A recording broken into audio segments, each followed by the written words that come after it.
Greetings, Earthlings. Today I want to go over another Venn diagram problem. And this is going to help us continue studying organization and how to be more organized. So here's the question on the left. Now this comes from the 1991 AJHSME competition. I forget what it stands for, but it's American Junior High School, I think, mathematics examination, which is now known as the AMC. So this is the AMC 8, which is for 8th graders and below. This is number 23. All right, so here's the question, which I've sort of outlined here. And it's kind of lame. It talks about Pythagoras High School, but whatever. They're trying to make it cool, but okay. So we have this school, and the B stands for band, and the OR stands for orchestra. So in the band, we're told we have 100 females. In the band, we're told we have 80 males. In the orchestra, we know we have 80 females, and in the orchestra we also know we have 100 males. Now, we know that 60 females are in both the band and the orchestra. And we're also given that 230 students are in the orchestra and the band between the two somehow. And the question is, how many males are in the band who are not in the orchestra? So, I'm going to present a solution to you guys and then explain what's really happening behind the scenes.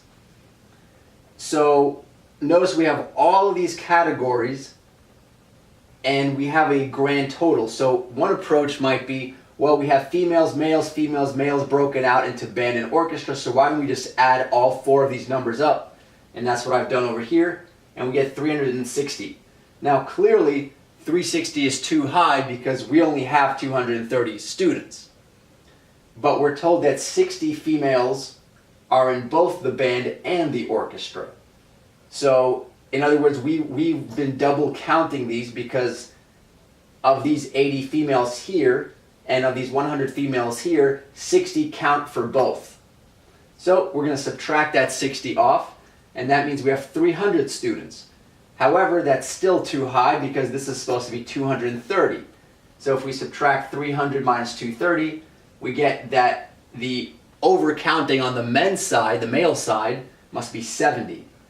So that means 70 males are in orchestra and the band. Now, since we know there are,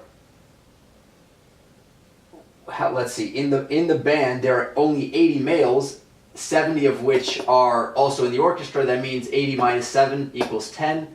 Of these 10 are not in the orchestra. Okay, so maybe some of you guys were able to follow this, but you may as well have found this confusing. So I want to show you guys what's happening behind the hood to help make more sense of this. So, and this is again a system of organization. You don't even have to do this stuff I'm going to show you guys on the right, but if you're thinking about that mentally, it might make your life easier. So you're imposing an organizational scheme on all this data. So you're staying organized in some sense. These are not just lumps of numbers. So you might say, okay, let's split it into orchestra. Let's just have this be all orchestra and males and females, except then the overlap region wouldn't make any sense because then the overlap would mean you're both male and female, and unless you're an earthworm, or some rare cases, that usually is not the case. So a better scheme is to have this be the female diagram and this be the male diagram. That way the overlap regions have some sort of meaningful interpretation. So in the female diagram, we have the females are split into those that are in orchestra and band, and males, again, orchestra and band. So now I've just labeled all four of these numbers outside of their appropriate circles. So for example, this 80 represents females in orchestra, so that's that 80 over here. So that's how I got this number. And now that 60 is precisely this 60 over here. And the power of this is we can very easily see everything we want to. So since this is 60, that means there are 20 females that are only in the orchestra, and 100 minus 60 would be 40 females that are only in the band. Now, we have pretty much everything we need, but notice we don't have this middle number, which would allow us to get all three of these regions. So this is exactly what's going on over here. So we're essentially adding up these four numbers, so all four circles, and to get 230, we have to subtract 2 of the overlaps, but we're only given 1 of the overlaps. But we happen to know the grand total has to be 230, so we're good. So that's the 360, so that's these four numbers, minus the 60, which is that overlap, and that's how we got 300. So we still haven't accounted for this overlap, which are the males in both orchestra and band, and so we figure out we're 70 too high, so this must have been 70. And from there you can see that that has to be 10.